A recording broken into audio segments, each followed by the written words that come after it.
Que a graça e a paz do nosso Senhor e Salvador Jesus Cristo esteja no coração de cada um de vocês, meus queridos e amados irmãos. Você que não visita o nosso canal, o canal EBD Comentada. Hoje vamos iniciar a leitura do livro de Ruth, em menção à nossa nova revista do terceiro trimestre do ano de 2024, que vem com o tema O Deus que governa o mundo e cuida da família. Os ensinamentos divinos nos livros de Ruth e Esther para a nossa geração. Amém? À medida que nós vamos lendo, a gente vai também comentando a respeito. Vamos iniciar a leitura do livro de Ruth, depois leremos o livro de Esther. Amém? Então, meus amados irmãos, existe também, junto aos estudiosos, uma discordância entre a data que foi escrito o livro de Ruth, que está dizendo que é entre 1050 a 500 antes de Cristo. Amém?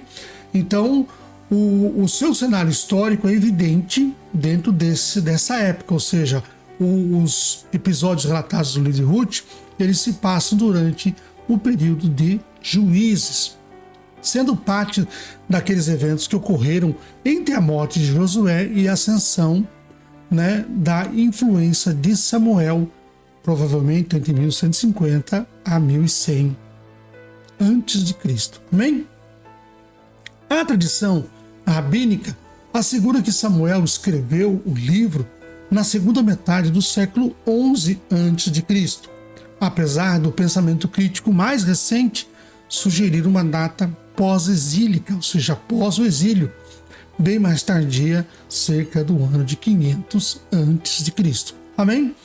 Também vemos dentro do livro de Ruth o Cristo revelado através de quem? Através do tipo que fez Boaz. Boaz, ele representa uma das figuras mais dramáticas do Antigo Testamento, que antecipa a obra redentora de Jesus. A função dele de ser um parente remidor, cumprida de forma tão elegante nas ações que promovem a restauração pessoal de Ruth, dá testemunho a respeito disso. As ações de Boaz efetuam a participação de Ruth nas bênçãos de Israel e também a inclui na linhagem familiar de nosso Senhor e Salvador, Jesus Cristo. Amém? Vamos aqui para a nossa leitura do primeiro capítulo do livro de Ruth, do versículo 1 ao versículo de número 22. Primeira epígrafe: Elimeleque e a sua família em Moabe. Nos dias em que os juízes julgavam, houve fome na terra de Israel. E um homem de Belém de Judá foi morar por algum tempo na terra de Moabe, com a sua mulher e os seus 2 filhos. Esse homem se chamava Elimeleque e sua mulher se chamava Noemi. Os filhos se chamavam Malom e Quilion. Eram efrateus de Belém de Judá. Foram à terra de Moabe e ficaram ali. Algum tempo depois, Elimeleque, o marido de Noemi, morreu e ela ficou sozinha com os 2 filhos. Estes casaram-se com mulheres moabitas e o nome de uma delas era Ofã, e o nome da outra era Ruth, e ficaram ali quase 10 anos. Depois morreram também Malom e Quilion, os 2 filhos de Noemi. E assim ela ficou sozinha, sem os 2 filhos e sem o marido. Noemi e Ruth vão para Belém. Então Noemi voltou à terra de Moabe com as suas noras, porque ainda em Moabe ouviu que o Senhor havia se lembrado do seu povo, dando-lhe alimento.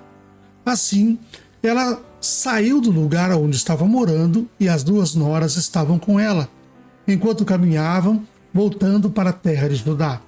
Noemi disse às suas noras: vão agora e voltem, cada uma para a casa de sua mãe. E que o Senhor seja bondoso com vocês, assim como vocês foram bondosas com os que morreram e comigo. O Senhor faça com vocês que vocês sejam felizes, cada uma na casa de seu novo marido, e deu um beijo em cada uma delas. Elas, porém, começaram a chorar alto e lhe disseram: não, nós iremos com a senhora para junto do seu povo. Mas Noemi disse: voltem, minhas filhas, por que vocês iriam comigo?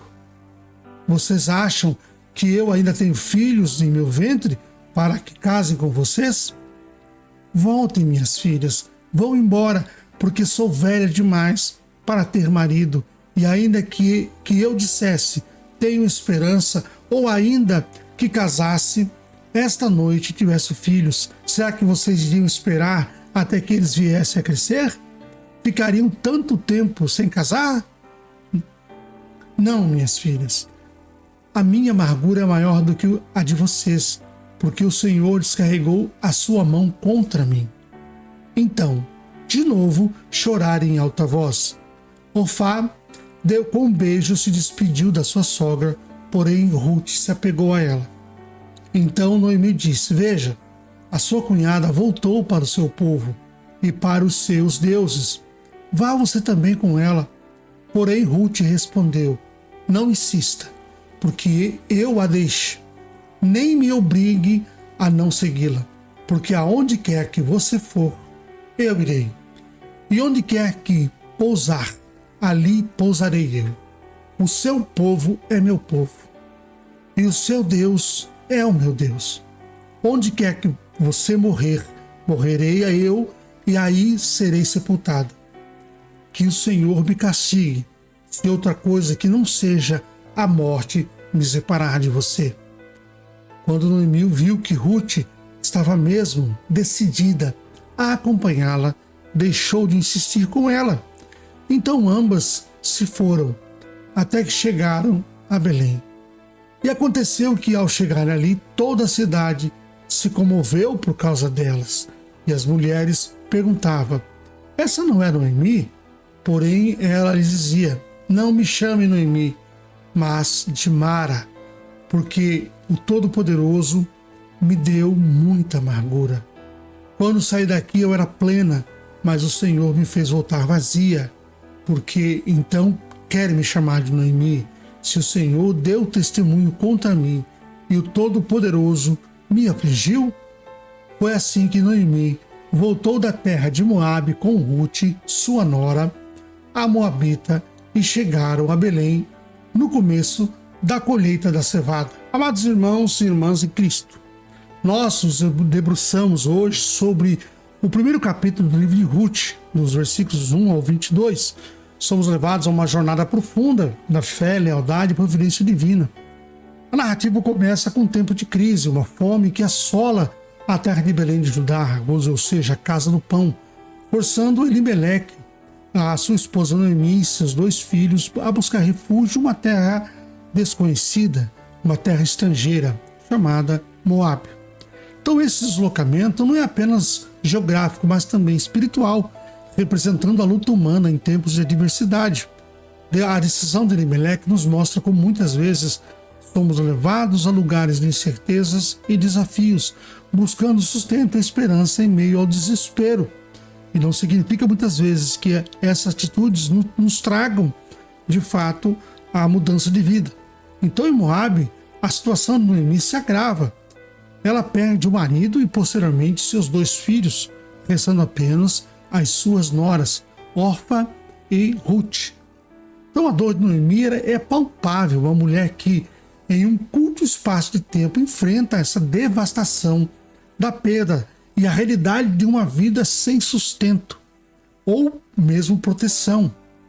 Sua decisão de retornar a Belém marca um ponto de virada, um retorno às suas raízes, buscando talvez um vislumbre de misericórdia de Deus em meio a essa tragédia. Então esse retorno não é meramente físico, mas uma jornada de volta à confiança na provisão divina.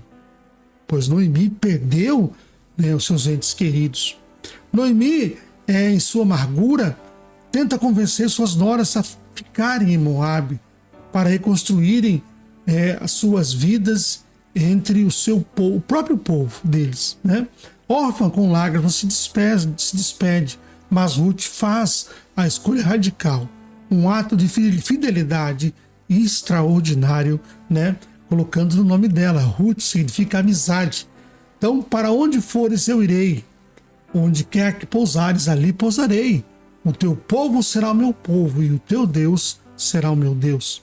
Então, esse compromisso inabalável de Ruth para com Noemi transcende os laços de sangue, mostrando uma realidade que ecoa a própria fidelidade de Deus para com o seu povo. Ruth não apenas escolhe acompanhar Noemi, mas adota a sua fé, sua terra e seu destino.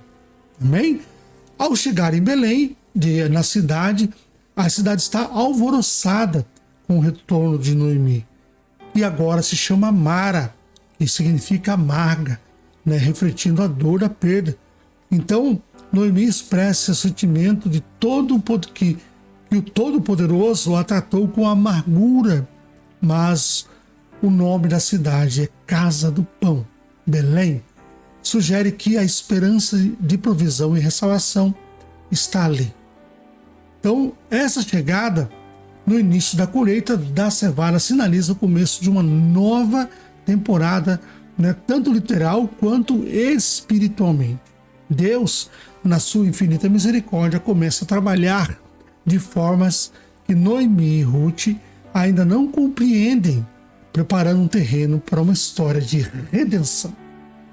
Essa nossa própria jornada de fé, muitas vezes que enfrentamos momentos de desespero e incertezas, podemos nos sentir como Noemi, amargos e desolados. Mas o capítulo 1 de Ruth nos ensina a importância de manter a nossa fé e a nossa lealdade. Deus está sempre trabalhando nos bastidores, mesmo nas nossas adversidades mais profundas, que possamos então aprender com a fidelidade de Ruth e a eventual redenção de Noemi, confiando que, independentemente das circunstâncias, o Senhor tem um plano e está conosco em cada passo do caminho. Amém? Que Deus abençoe você, sua casa e sua família em nome de Jesus.